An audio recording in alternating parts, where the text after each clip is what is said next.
NSS നേതൃത്വം നിയോഗിച്ച ad hoc committee ഭാരവാഹികൾ ഹൈറേഞ്ച് NSS യൂണിയൻ ഭരണസമിതിക്കും പ്രസിഡന്റിനുമെതിരെ നടത്തിയ പ്രസ്താവനകൾ വസ്തുതാവിരുദ്ധമെന്ന യൂണിയൻ ഭരണസമിതി അംഗങ്ങളും വിവിധ കരയോഗം ഭാരവാഹികളും ആരോപിച്ചു.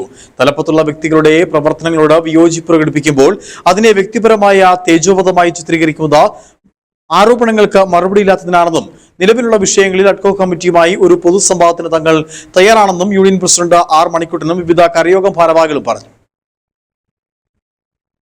NSS നേതൃത്വം നിയോഗിച്ച ad hoc committee chairman high range NSS union ഭരണസമിതിക്കും പ്രസിഡന്റിനും എതിരെ നടത്തിയ പ്രസ്താവനകൾ വസ്തുതാവിരുദ്ധമാണെന്ന് യൂണിയൻ ഭരണസമിതി അംഗങ്ങളും വിവിധ കരയോഗം ഭാരവാഹികളും വാർത്താസമ്മേളനത്തിൽ പറഞ്ഞു. 2022 യൂണിയൻ ഭരണസമിതിയെ രജിസ്ട്രാർ പിരിച്ചുവിടുകയും അഡ്ഹോക് കമ്മിറ്റിയെ നിയമിക്കുകയും ചെയ്ത വിഷയം കോടതിയുടെ പരിഗണനയിലാണ്.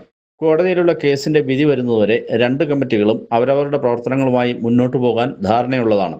യൂണിയൻ ഭരണസമിതിയുടെ കാലാവധി 3 വർഷമാണെങ്കിലും അടുത്ത ഭരണസമിതിയെ തിരഞ്ഞെടുത്ത് അധികാരം ഏറ്റെടുക്കുന്നതുവരെ നിലവിലുള്ള ഭരണസമിതി തന്നെയാണ് തുടരേണ്ടത്.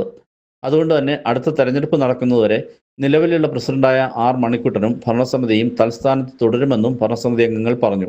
2022 ജൂൺ 8 യൂണിയൻ ഭരണസമിതി രജിസ്ട്രാർ പിരിച്ചുവിടുകയും അഡ്ഹോക് കമ്മിറ്റി ചാർജ് എടുക്കുകയും ചെയ്തു എന്ന അവകാശവാദം സത്യവിരുദ്ധമാണ്.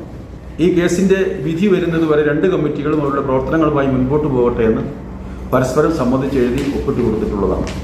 ചോദ്യം ചോദിക്കുന്നവരെ, ശേഷിയുള്ളവരെ, എഴുന്നേറ്റ് നിൽക്കാൻ കെൽപ്പുള്ളവരെ എല്ലാം വെട്ടിയരിയുക എന്നുള്ള ഒരു ശ്രമം. ഞങ്ങളുടെ എതിർപ്പ് അതിനോട് മാത്രമാണ്. ഇതിനകത്ത് ജനാധിപത്യം പുനഃസ്ഥാപിക്കണം. മന്നത്താചാര്യൻ പറഞ്ഞതനുസരിച്ച് ഈ സംഘടന പ്രവർത്തിക്കണം. NSS ജനറൽ സെക്രട്ടറിയെ തങ്ങൾ വ്യക്തിപരമായി തേജോവധം ചെയ്തുവെന്ന ആരോപണവും തെറ്റാണ്. സംഘടനയുടെ തലപ്പത്തുള്ള വ്യക്തിയുടെ നിലപാടുകളോടും പ്രവർത്തന ശൈലിയോടുമുള്ള വിയോജിപ്പുകൾ പ്രകടിപ്പിക്കുമ്പോൾ അത് വ്യക്തിപരമായ തേജോവധമാണ് എന്നുള്ള വാദം ഉന്നയിക്കുന്നത് ആരോപണങ്ങൾക്ക് മറുപടിയില്ലാത്തത് മൂലമാണ്.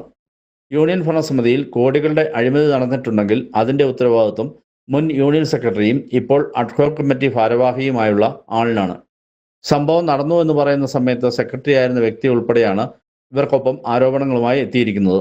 ജനാധിപത്യ മാർഗത്തിൽ തെരഞ്ഞെടുത്ത ഒരു ഭരണസമിതിയെ അധികാരത്തിൻ്റെയും സമ്പത്തിൻ്റെയും രാഷ്ട്രീയ സ്വാധീനത്തിൻ്റെയും ഗർവിൽ അട്ടിമറിച്ച് ഇഷ്ടക്കാരെയും അജ്ഞാനവർത്തികളെയും തിരികെ കയറ്റി യൂണിയൻ പിടിച്ചെടുക്കുവാനുള്ള NSS general secretary G Sukumaran നായരുടെ നടപടികൾക്കെതിരായ ചെറുത്തുനിൽപ്പാണ് തങ്ങളുടേതെന്നും നിലവിലുള്ള വിഷയങ്ങളിൽ അഡ്ഹോക് കമ്മിറ്റിയുമായി ഒരു പൊതുസംവാദത്തിന് തങ്ങൾ തയ്യാറാണെന്നും union president R Manikuttan, AK Sunilkumar, AJ Raveendran, വിവിധ കരയോഗം ഭാരവാഹികൾ, വനിതാ യൂണിയൻ ഭാരവാഹികൾ എന്നിവർ പറഞ്ഞു.